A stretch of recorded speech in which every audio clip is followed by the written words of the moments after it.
Okay, so we're gonna start this list off with Loveless by My Bloody Valentine. This album is rich, lush, evocative, longing, somber, nostalgic. It's so dreamy, so surreal. So there is this neat and simple heuristic that you can do in order to gauge whether or not a character in a story is particularly well written, and it's just simply listing their character traits from memory, from the emotions that you felt during reading a particular book. And the more character traits you can list is directly correlated with how complex and how well written the character is. And I think you can naturally extend this to albums. And Loveless is just steeped in character traits and rich with characterization. There's just so many thoughts and emotions getting conveyed through the music. And not only that, but emotions that get conveyed while listening to the music through yourself. It's just got so much things going on sonically underneath the hood, at the forefront, in the middle. It's just rich and layered. This album does not sound like an album made by a group of kids in Ireland or even made on this planet. This album is just transcendental. And I'm talking about in the metaphysics way, where it's like removed from reality. Not the philosophy thing where it's like it's required for experience. No, I'm not talking about that. Transcendental. It's above everything. It's just so instrumentally rich and deep and dense and just so creative sounding, so innovative, so boundary pushing. There are a couple songs on this album that I don't particularly jive with. Now, I'm not like a stickler for. But there are some amazing songs on this album. To Hear Knows When, I think, is the best song on the album. When You Sleep, Only Shallow, Soon Sometimes, etc. I wouldn't say, holistically speaking, this album is a watertight album. I do think there's like some songs on here I just don't care for. But I think due to the sheer magnitude, the sheer gravitas of how creative and how innovative and how boundary pushing this album is, just how sonically interesting and lush and rich it is, I think I just have to necessarily put it into S tier. Like, My Bloody Valentine created the shoegaze genre just to fucking destroy it by just how peak this album is. It is paradoxical in nature.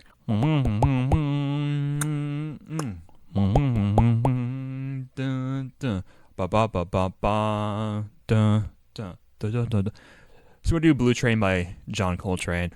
This is not Coltrane's best album, but it's really good. It's solid. It's above average. It's boppy. It's famously one of John Coltrane's favorite albums that he recorded, if not his favorite. I think this is his favorite album that he ever recorded, and it comes through the songs. It sounds fun and inviting, and it makes sense as to why that is the case, because you can just hear it through this album, and it is very good. I'm gonna put it in B tier. So we're off the wall with Michael Jackson. This is easily Michael Jackson's best album. It is front loaded with some killer songs. So we got Don't Stop Till You Get Enough, Rock With You, Working Day and Night, Get on the Floor, Off the Wall. These songs alone bring this album to A tier automatically. A lot of these songs below it are kind of whatever and not as good, but these songs in particular just bring so much weight to the album. And I think I would have to put it in A tier because of that. And it's, holistically speaking, just a much more fluid, stylistically cohesive album listening experience as opposed to Thriller. It honestly, Michael Jackson's performance on this album is him at his most energetic, him at his most soulful. It really feels like he put, it feels like out of all the albums he's made, he's put the most soul and the most effort into this album, and it's just so intoxicating. Michael Jackson's energy just washes onto you like a tsunamic deluge, and it's crazy. Just so groovy.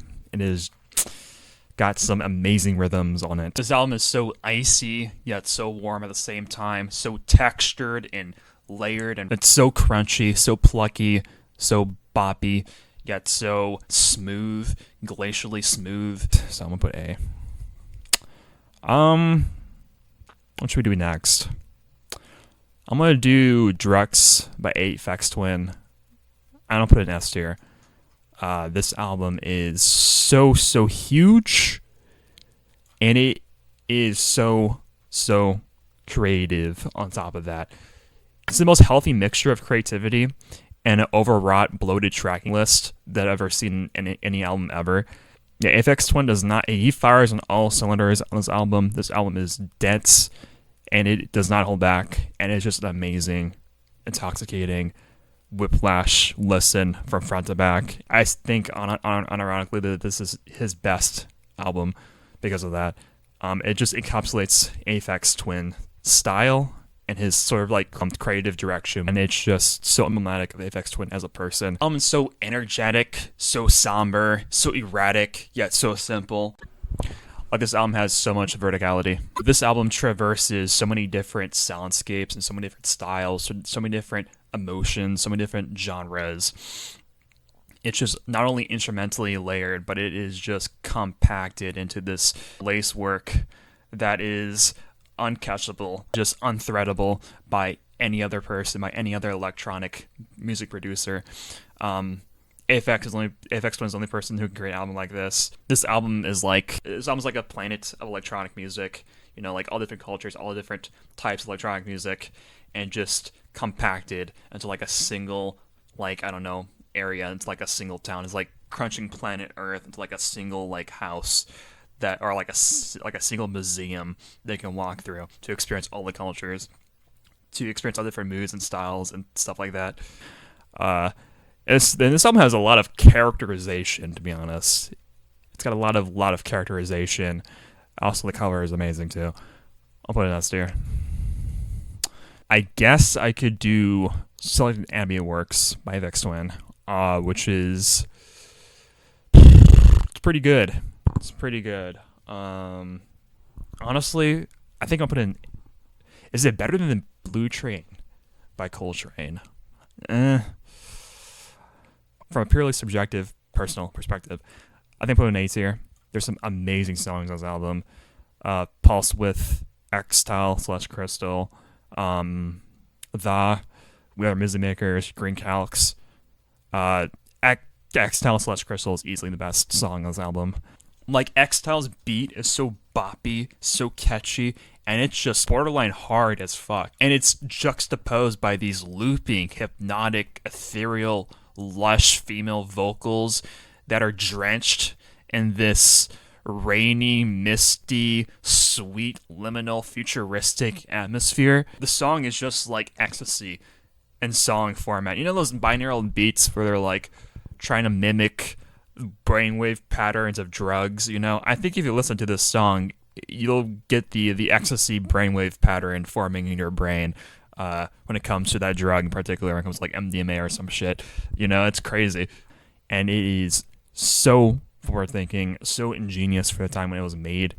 Aphex Twin made that song when he was in his late teens, during the late 80s or something. With everything contextually speaking, with everything is taken into account, it is a miracle that song was ever made. And by extension, it's a miracle this album was even made because of that. There's nothing like Crystal / X-Style. You'll never hear anything like it. On the surface level, it's got this veneer of I've heard this before. But honestly, sonically speaking, from an atmospheric perspective, you'll never hear anything like it ever again. It's so resonating, yet so distant at the same time. It's so simple while being so creative, and I think it's a timeless song. So we got Unknown Pleasures by Joy Division. This album, I'm gonna have to put an A tier. This, if you ever listen to this album, please listen to it with your eyes closed, just laying in your bed, because this album is drenched in this gothic, smoky, back rooms, underground, remote, offshore, distant, echoey, chambery atmosphere that I cannot put into words. This album's atmosphere is just so unique, so gothic, so it's like this album listens like you're listening to the last performance of some band while you're in a bar underground while the world's ending or something, or the world has already ended. It's just such a atmospherically interesting listen, and Yeah, it's really good. It's a really good one. I can do my favorite things. This album's really good. I'll put an A tier. My favorite things by Gold Train. It's really good. It's better than Blue Album. I mean the Blue Train. The Bends by Radiohead. Give this a B tier. Yeah, this is definitely not Radiohead's best album, but it does have some of Radiohead's best songs on it. Like Fake Plastic Trees, like My Iron Lung. This album also has other amazing songs like Planet Telex, Street Spirit, Just. What's the one that people hate? High and Dry. High and Dry is really good too. Black Star is good. Bulletproof is good. I don't know. I feel like I don't really care for Nice Dreams. I don't care for Bones. I don't care for the Bends. But I like everything else, to be honest. Yeah, it's really good. It's a really good album. It's not Radiohead's best album. It's not. Abbey Road by the Beatles. S tier. Yeah. This is like the most creative, most hit-oriented album that pulls no punches, that fires on all cylinders, that just encapsulates the Beatles' creativity and ear-catching, melody-driven music. It's got some blues songs, some just crazy, emotional ballads, 2 romance opuses, 2 subnautic soundscapes, 2 lush sound collages with so much fucking chords, like 27 put into them, like on You Never Give Me Your Money, to platonic ideals of beauty, like on Here Comes the Sun. It's got some zany songs like Maxwell Silver Hammer, to vacuous, harmonious spaces. I mean, for a pop album, this album has it all and more. Got whole entire goddamn medley in it. It's just from front to back an amazing album. I think my favorite songs from Abbey Road are You Never Give Me Your Money, Oh Darling. I think these are my 2 favorite songs on the album. Anyone who tells you the Beatles are overrated, just listen to the Abbey Road from front to back. Just do it. Beatles are not overrated. They're not. I don't understand the sentiment. Like, you have to live in such a world of cognitive dissonance. If you listen from Abbey Road to front to back, and you listen to like the Revolver from front to back, or Sgt. Pepper's from front to back, listen to like the entirety of the Beatles' discography from front to back, and you have this like notion that the Beatles are overrated, you just live in a state of cognitive dissonance. And there's no, I truly think you do. I don't think you can like generally listen to their entire discography and be like they're overrated, because they're not. They're just not. They're not. Yeah, this album it's beyond reproach. It is beyond reproach. What's going on? S tier. Yeah, this is the most soul. This is probably the best soul album I've ever listened to in my entire life. This album kind of listens like the human soul unfolding itself into like music format. And yeah, it's really good. So we're gonna do Kid A. I think Kid A is an A tier. This is, personally speaking, I think Kid A is my favorite Radiohead album. I know it's gonna anger a lot of people, but it just is. I think it's Radiohead's most creative, most atmospheric, most soul. When it comes to like, I don't know, soul put into it. I think it just comes across really, really, really, really, really profoundly in Kid A. There's some amazing songs on here, especially with Everything in Its Right Place, the national anthem, How to Disappear Completely, In Limbo, Optimistic. There's not a single dud on this album, in my opinion.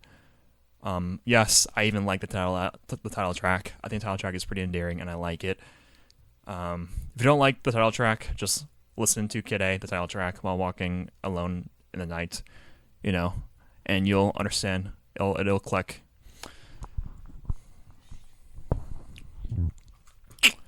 So we're gonna do Miles Davis, Kind of Blue. I'm gonna have to put an A tier. Yeah, this is a very solid, cool jazz album that just has so much somber class to it. A Silent Way, probably put an A tier too. By Miles Davis. Both albums are by Miles Davis. UGB's Modal Soul. I'm gonna have to put it in A tier. This album's really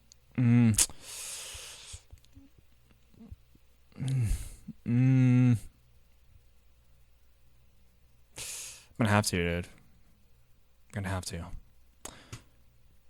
Richard D. James album, A tier. Beatles, Sgt. Peppers, A tier. Revolver, man. This list is not looking right. I think I'm gonna have to.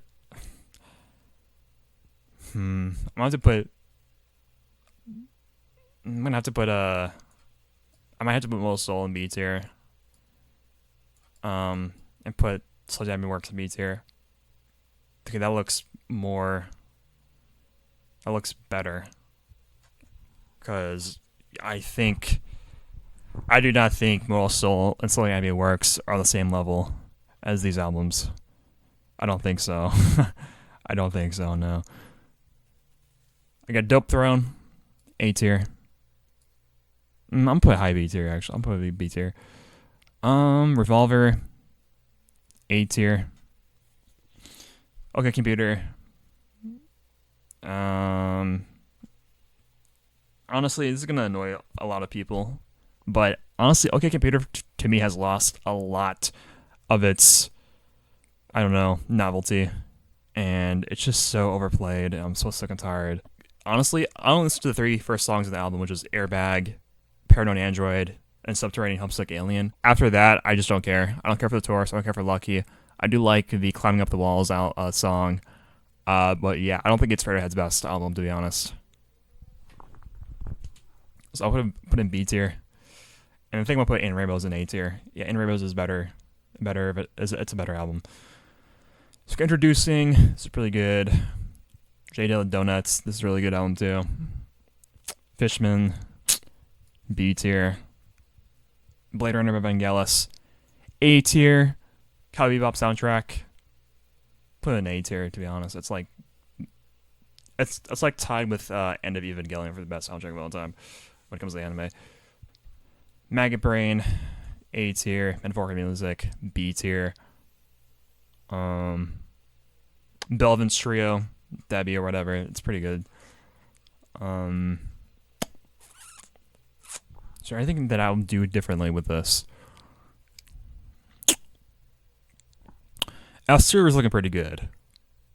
Could any of these be relegated or promoted? Nah, to be honest. I think A Silent Way, maybe? I don't know.